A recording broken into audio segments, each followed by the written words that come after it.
So, a quick update on this drill press.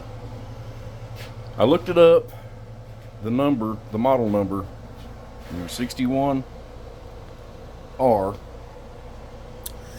and this drill press was manufactured the first time in 1929 by Buffalo Forge Company.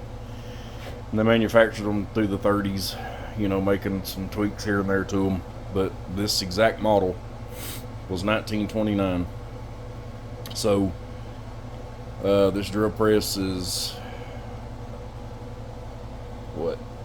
94 years old, 6 years away from being 100. Pretty cool. Got everything sprayed down, got everything took off of it.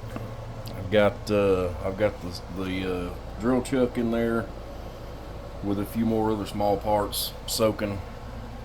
This wheel right here, I'm gonna have to do some work on it. I've got it sprayed down, but it's just got some rust on it. I'm gonna have to get off.